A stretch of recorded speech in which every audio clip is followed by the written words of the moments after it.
Hey everybody, welcome back to a weekly wellness update. We are having a thunderstorm outside right now, so if you hear any loud noises or the lighting changes, hopefully that's the only reason why.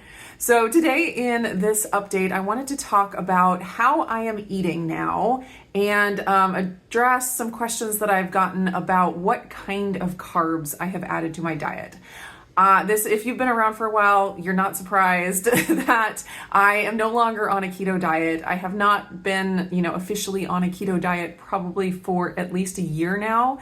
It was a year ago that I started working with Jonathan Shane of the Keto Road. I have a whole playlist of videos of our sessions together where he helped coach me through some health issues as well as like exercise stuff. And he really helped hold my hand through the transition from keto to a little bit more moderate carb. If you are moving the direction of adding some carbs to your life, not that everyone has to do that, but if that's where you're at in your journey, I do think it is a huge resource to have someone to help you along, especially with accountability. Carbs are tied up with all kinds of emotional things, both like positive emotions tied to like less healthy food, as well as a lot of guilt and shame tied to like the diet culture. A lot of people, calling carbs poison and things like that. And so when you're trying to like add them back to your life because you do decide that it's the right choice for you, you still have all of those voices in your head saying it's going to cause diabetes and cancer and all that stuff. And so it can just be a really tricky place to be. So having someone that you can rely on, that you trust, that can help you through that journey, definitely recommended if you're able to. I do recommend Jonathan Shane. He is absolutely a great resource when it comes to knowing if adding carbs is right for you, and then the process of slowly doing it and monitoring things to make sure everything is going well. So in this video, we're going to get into all of the details of how I am eating now. But before we do, I want to say thank you to Element, who is the sponsor of today's video. So a lot of things have changed in my diet in the last year, but one thing that has not changed is that I drink Element every day. Element is an electrolyte supplement. It comes in these handy little packets that I can throw in my purse, and super convenient. And they have a science-backed ratio of electrolytes: 1,000 milligrams of sodium, 200 milligrams of potassium, and 60 milligrams of magnesium. And because soil and water is so depleted these days of basic minerals, sometimes we don't get everything that we need from the food and the water that we consume. And so I find it very helpful just to go ahead and supplement with some additional electrolytes. I usually need just one packet a day, especially since I have added more carbs back to my life. Carbohydrates help keep you hydrated. So I've found that since I am not on a keto diet anymore, that I don't need to drink as many servings of electrolytes throughout the day. When I first started taking electrolytes, I probably had 3 or 4 servings of electrolytes per day as my body was getting replenished. It did go down even while I was on keto, where I was doing 1 to 2 sticks per day. And now it's pretty much just 1 stick per day unless I have a really intense workout or it's like a really hot summer day or something like that. So if Element sounds like something you want to try out, you can get a free sample pack just by using my link, drinkelement.com/indigo, drinklmnt.com/indigo. Click that link and place an order for anything on the website, either the drink mixes or the sparkling element, which is also really delicious. And that 8-stick sample pack will be automatically added to your order at no charge. Okay, so some of the questions that I have gotten recently on other wellness update videos, I just wanted to read. I think I have 4 here that I want to address, and they're all very similar and definitely related. The first one is, how exactly are you eating now? Next one says, maybe another video targeted toward your current theory of total nourishment, macro and micro. So I may not get into like all of my ideas about nourishment in this video. Just gonna try to go over what it is that I eat and the kinds of carbs that I added, but you will kind of get an idea of my macro and micro nutrition ideas now. And then 2 more questions. What kind of carbs? Good question. And then next one, very similar. When you say carbs, what kind of carbs are you talking about? So those are the things that I want to address on this video. So first off, I will go over kind of how my diet looks now and how I construct my meals. I would describe my diet as animal-based, but I'm not talking about like the trademarked diet world of Paul Saladino animal-based. I do, listen to Paul Saladino. I am an affiliate with his Lineage product line, which I do like, but I'm not specifically following his nutrition info, even though some of what I do kind of aligns with it, sort of. I mean animal-based in that I try to base my meals and just my food throughout the day on animal foods. I find a lot of value in animal foods, and I think they make a really good foundation for the diet. So when I'm constructing my meal, I always, and I do this for myself and for my kids, I always think, where's my protein? So when a kid comes and, asks, can I have a XYZ? And if it's not protein, I say, all right, you can with your meal, but where's your protein? What protein are you having? That's like the foundational question. So I'm still eating all kinds of meats and eggs and dairy products. I do have some yogurt, cottage cheese. I will also drink fresh milk that we get from a local farm. Since I am drinking fresh milk and having cream in my coffee and occasional yogurt and cottage cheese, usually there's like maybe one serving of yogurt or cottage cheese throughout the day. I do find that I don't eat as much just regular cheese, like sliced cheddar cheese or things like that, shredded cheese on meals. I tend to eat less of that now than I did when I was keto. That was more of a staple then. And now it's not that I'm eating less dairy, I don't think, because I do have a lot of different sources of dairy, but I do eat less hard cheese. So foundation of the meal is protein, and then I will have a carb. So I have found that I do best having a carb source at every meal. I am kind of a weird person when it comes to eating low carb, in that eating a low carb meal never made me more satiated than eating a meal with carbs. I find that I am actually more satiated in the moment, like as I'm eating my meal and when my meal is finished, and the meal holds me longer if I have around or at least 50 grams of carbohydrates in the meal. And I know that in the keto world, that's like the exact opposite of what you often hear. You often hear that carbs spike your blood sugar and then it makes it come crashing down. And so you're starving an hour later or 2 hours later or whatever. And I honestly have never found that to be the case for me. I don't have reactive hypoglycemia. I never have. That's one of those things where I would hear it over and over again in the keto world and think, yeah, that sounds right. But I had zero personal experience with it. So I just kind of had to come to realize, okay, I know that that's an issue for some people, but that's not my issue. And actually, when I have carbohydrates in my meal, and I will talk about the types of carbohydrates that I eat on a regular basis here in a minute, but I find when I do have that around 50 grams or so of carbohydrates in my meal, I am not hungry, and I'm eating 3 meals a day and I don't get hungry in between. I don't feel like snacking all the time. When I was on keto, I did tend to eat a lot more snacks and more often throughout the day. Again, I was an oddball when it comes to keto, because lots of people, when they go to keto, they're like, I'm just never hungry, and I don't get hungry until 2 p.m. and it's easy to skip breakfast, and I never get hungry between meals, and I can go 6 hours without eating. I was never that person on keto or carnivore for that matter. I find that when I do have those carbs with my meal, I'm very satiated and I can go for many hours between meals and just eat 3 meals easily without thinking about food throughout the day. So my foundation is protein, I add my carb source, and then I try to add a vegetable at every meal. There are some meals where it just doesn't really fit to have a vegetable, like if I'm having a meal of yogurt with some kind of a protein powder.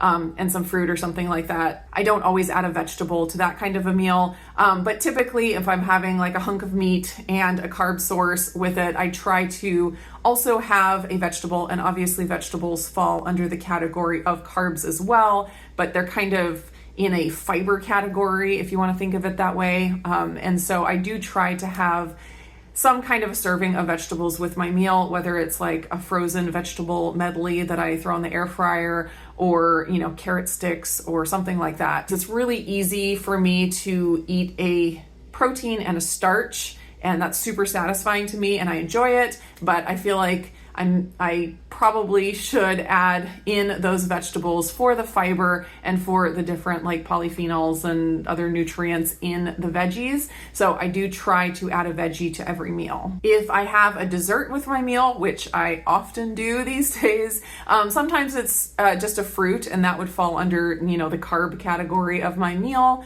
And then oftentimes I will have chocolate. I eat chocolate quite often. I find it very satisfying to have a few squares of chocolate at the end of the meal.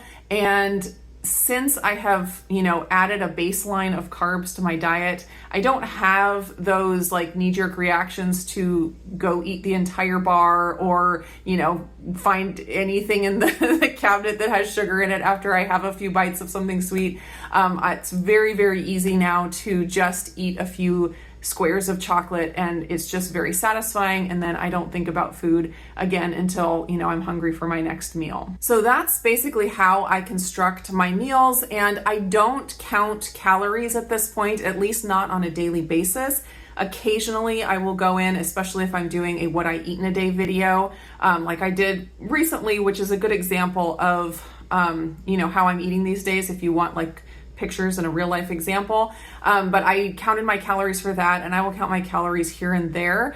And typically my macros fall into between 2,000 and 2,500 calories. So I am not on a low calorie diet, and my weight is staying stable. So very thankful for that. I feel like I'm getting a lot of good nourishment, and my body is responding really well by, you know, not gaining. And the macro breakdown usually ends up something like 200 grams of total carbs. That's going to include the fiber.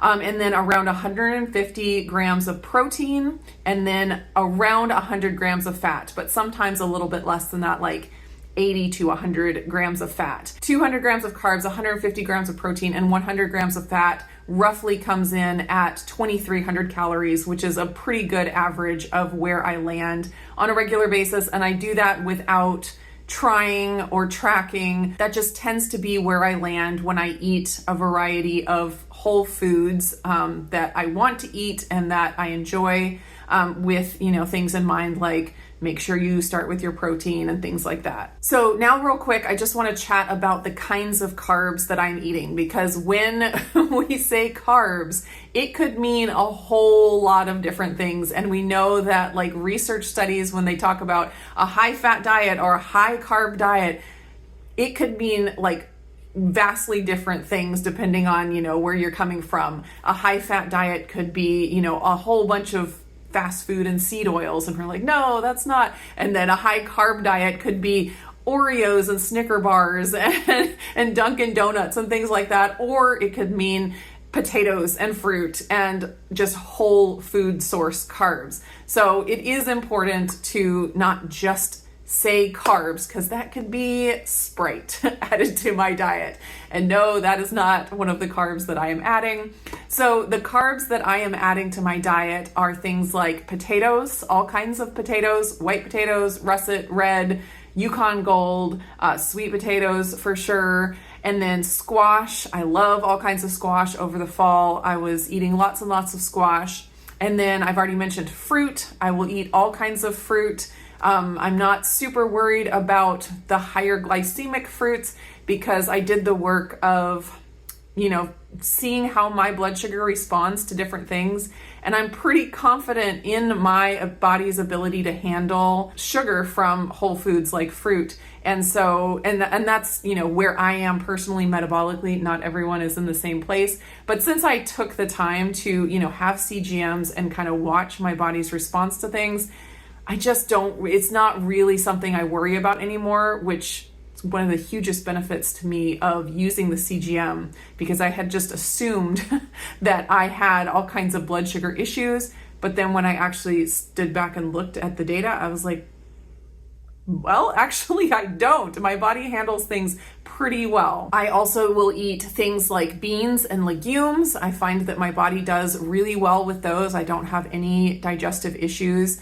I do also eat like things like chickpea pasta. My favorite brand is chickpea pasta. I've tried several different ones. Some of them are terrible, but chickpea is really good. It's yellow peas and chickpeas. And I enjoy that a lot. So if I want to have any kind of a pasta dish, that's the kind of pasta I use. Then I will occasionally eat things like buckwheat, occasional corn. I feel like corn is one, unless it's fresh corn, I don't do as well with it. I don't have a lot of digestive symptoms to anything that I eat anymore. But if I had to pick something that I kind of feel like, I think my body doesn't love it as much as other things, it's probably things like cornmeal and things like that. I have quinoa in my pantry and I probably will eat that at some point, but that's not something I've eaten a lot of recently. But I will do like buckwheat pancakes or buckwheat cereal, like a hot cereal, occasionally. And then there are a couple of grains. Oh my gosh, the dirty word, grains, that I have added to my diet and have been doing quite well with. One of them is white rice. I do some whole grain rice. I got some purple Thai jasmine rice recently. And so I've had that a couple of times, but typically I will eat white rice. Again, I'm very confident in my body's ability to handle it blood sugar wise. And so, that's, it's fine for me. It's not for everyone for sure. But I will eat white rice often. I love white rice. It's one of my favorite foods. Like, I don't know, is that weird to say? Just plain white rice. I love it. And there are people that say, carbs are only good because of what you put on it, like the sauce or the meat with it or whatever. I don't know. There's something about chicken teriyaki with white rice, and chicken teriyaki by itself is just not the same. And I honestly could sit and eat a bowl of white rice without anything and be very happy. So I don't know, maybe I'm just weird. So I will eat some white rice sometimes. The other grain that I've added, which kind of blows my mind, because I never thought I would touch anything in the wheat family again. I haven't regularly eaten wheat for probably 15 years, but I have added einkorn wheat. And einkorn is an ancient grain, and it is not as hybridized as the typical wheat flour that you would find in the store today. So it tastes a lot different. It kind of has a little bit of a cornmeal type taste to it. It works different in recipes. So it's good to have recipes that are specifically designed for einkorn. But I will make like no-knead sourdough bread. It's not technically sourdough. It's just like the overnight no-knead bread in our Dutch oven. I will eat that on occasion, and various things made from einkorn on occasion. And I have zero digestive issues. There was a time when my gut health was really bad that I would eat something like rice or beans, or I wasn't eating any kind of wheat at that point, but any kind of grain, and I would just be exhausted. It would feel like it would wipe me out, and I thought at that point that it was because all of those things were bad foods and that I should never consume them again. Turned out my body was just in a really rough place with various issues, including gut issues. And when I addressed those, my body can handle these things quite well, actually. And I feel really good eating them. So it does blow my mind. I thought for sure that I would never eat anything in the grain family again, but here we are. Things have changed. I have tried oats. I did some sprouted oats, and I think I just don't really love oats. And so that hasn't been like a regular part of my diet. I still have a bag of sprouted oats in my pantry. Maybe I'll try playing with them again at some point, but not super motivated. And really that is pretty much how I'm eating these days. I do still have a few like keto goodies that I have in my life, like the occasional keto chow. I will have, that's a meal replacement shake. I'll have that, you know, if I'm running out the door and need something really quick that I can eat in the car. Various things like Equip protein powders, I will mix those into my yogurt. Those are a beef-based protein powder. Marigold Foods has some great flavored whey powders. I will use those also for either adding into my shakes or mixing into yogurt, things like that. Perfect Keto has some bars that I really enjoy. I'm trying to think. I am planning to do a video here pretty soon about the different keto products and keto recipes that I do still continue to use, even though I'm not keto anymore. So you can stay tuned for that. But you know, my diet is made up mostly of just whole one ingredient foods. So I am sure I will get into more details of like how I'm feeling and like how this diet is working for me in other videos. This one, I just wanted it to be mostly how I am eating, just responding to the question of what kind of carbs have I added? How am I eating these days? And I think we have covered that. So thanks so much for watching. I will see you again in the next video.